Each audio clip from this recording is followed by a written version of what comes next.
આજરોજ IOC divisional manager એમની સાથે મિટિંગ થઈ છે. સપ્લાયની કોઈ જાતની ચિંતા કરવાની જરૂર નથી. સફિશિયન્ટ સ્ટોક છે. જે કંઈ મિસમેનેજમેન્ટ થયું છે એ સેટરડે સન્ડેને કારણે થયું છે અને આજ સાંજ સુધી અથવા તો આવતીકાલ સવાર સુધીમાં પોઝિશન એકદમ ક્લિયર થઈ જશે.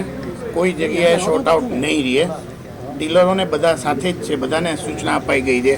કંપનીઓએ ઘણા બધા એવા ચેન્જીસ કર્યા છે કે એક સાથે એક ડીલર 20,000 લીટર માલ ન ઉપાડી શકે તો 2 ડીલરને સાથે કરીને આપશે, પણ સપ્લાય આપતા રહેશે. કોઈને તકલીફ પડવા નહીં દે. આટલી ખાતરી આઈઓસી તરફથી આજે મળી છે. જે કંઈ એના અગાઉ હતા બ્લોકેજના ને એ બધું દૂર કરવામાં આવ્યું. કોઈ જાતનું હવે બ્લોકેજ છે નહીં અને ડીલરો શાંતિથી એની જરૂરિયાત પ્રમાણે માલ મંગાવી શકશે. અત્યારની મિટિંગમાં આ રીતે નક્કી થયું. છતાં સાંજ સુધીમાં જે કંઈ ચોખવટ કરવાની હશે એ સાહેબ સાથે કરી લેશું અને થઈ જશે.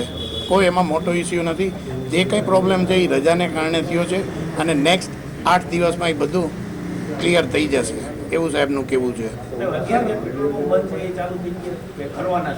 થઈ જશે. બધાને માલ મળતા સવારથી સાંજ પડશે. સવારે ગાડી ભરાય સાંજ સુધી ત્યાં પહોંચતા ટાઈમ લાગે એટલો જ ટાઈમ લાગશે. સફિશિયન્ટ સ્ટોક છે.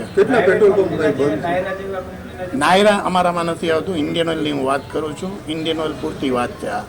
Naira is a private player. Indian oil ગવર્મેન્ટની કંપની છે.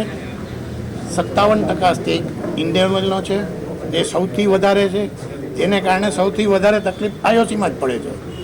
બીપીસી આઈઓસી આ બીપીસી અને એચપીસીની ટોટલ 43% છે સ્ટેક અને 57% આઈઓસીનો છે. જેને કારણે વધારે તકલીફ આઈઓસીમાં પડે છે.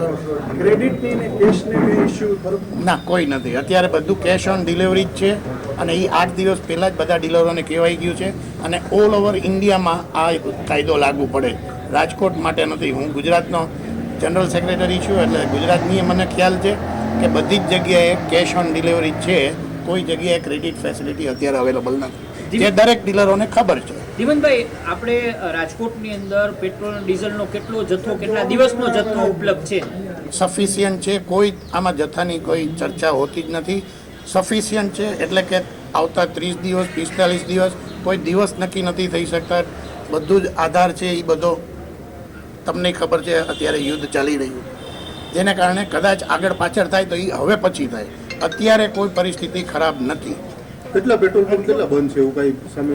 સિટીમાં કદાચ 6-7 પંપ છે રાજકોટ સિટીમાં અને બારે બીજા સિટીમાં 1-2 પંપ બંધ છે આઈઓસીના.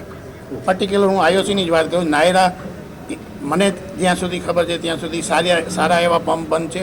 ટકાવારીમાં મને ન ખબર હોય નાયરાની, કારણ કે અમારો વિષય નથી એમ. પણ નાયરાને વધારે ઇફેક્ટ પડી છે, એમના વધારે પંપ બંધ છે. પણ આઈઓસીમાં અત્યારે આ પરિસ્થિતિ છે. લોકોને ખાસ અત્યારે કોઈ મારી એટલું જ કહેવાનું છે કે તેમની જરૂરિયાત મુજબનું પેટ્રોલ ડીઝલ મંગાવે. કોઈ એવી અછત છે નહીં. હાલના સંજોગોમાં કોઈએ પેનિક થવાની જરૂર નથી. ઉપલેટામાં 4 દિવસથી બંધ છે અને એ ભાઈ અહીંયા અત્યારે હાજર છે. બધાને તકલીફ એક જ છે કે જેની પોતાની ગાડી નથી, ટ્રાન્સપોર્ટની ગાડીમાં આવે. ટ્રાન્સપોર્ટની ગાડીઓ કંપનીના ટેન્ડર્સ 5 વર્ષ પહેલાં બહાર પડી ગયેલા હોય છે. અત્યારે કંપનીને જરૂરિયાત છે 50 ગાડીની, જ્યારે ટ્રાન્સપોર્ટની ગાડી 25 જ અવેલેબલ છે કે જે ઓલરેડી અંદર એગ્રીમેન્ટથી બંધાયેલી છે. અત્યારથી નવી 25 ગાડી કંપની લઈ નથી શકતી. તકલીફ એ જ છે. એને કારણે જે ડીલરોની પોતાની ગાડી નથી એમને માલ મેળવવામાં થોડો તકલીફ પડે. ચાલુ નહીં થાય તો એસોસિએશન શું કરશે? ફરીથી અમે મિટિંગ કરીશું જીવનભાઈ, કંપની સાથે. ખરેખર મળશે 100% મળશે. અત્યારે ખાતરી આપી છે, સાહેબે જ ખાતરી આપી છે. બધા જ એમની સાથે છે અને સરકારી જવાબ છે. ના ના ના, એવું નથી. એવું નથી. હું આટલા 50 વર્ષથી આ બિઝનેસમાં છું. મને ખ્યાલ છે કે જ્યારે કંપની બાંહેધરી આપતી હોય ત્યારે એ લોકોને ઓફિસરને એની પોતાની જવાબદારી હોય છે અને સારી રીતે એ પરિપૂર્ણ થતી હોય છે. તમે એવું કીધું હતું અગાઉ કે પેટ્રોલની માંગમાં વધારો થયો. ડબલ માંગમાં વધારો થવાનું કારણ પહેલા 35 ટેન્કર જોતા હવે 70 તો ડબલ માંગ. એનું રીઝન તમને 2 વસ્તુ સમજાય દઉં. પેટ્રોલમાં પહેલી વસ્તુ એ કે પેટ્રોલમાં કોઈ તંગી નથી, નંબર 1. હવે બીજી વસ્તુ આવે ડીઝલમાં. ડીઝલમાં એસઆર બંધ થઈ ગયા, નાયરા બંધ થઈ ગયા છે, રિલાયન્સમાં અમુક બંધ છે અને કન્ઝ્યુમર્સ જે ડાયરેક્ટ લેતા હતા કંપનીઓ પાસેથી, જેના 22 રૂપિયા લીટરે કંપનીઓએ વધારી આપ્યા, એનો બધો જ લોડ રિટેલ આઉટલેટ ઉપર આવ્યો છે, તો પછી ડિમાન્ડ તો વધવાની જ. જેટલી ગાડીઓ છે એટલી જ સપ્લાય થવાની છે.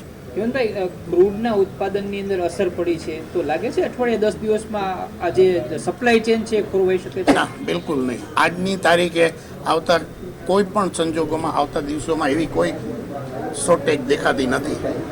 ઓકે, હિન્દી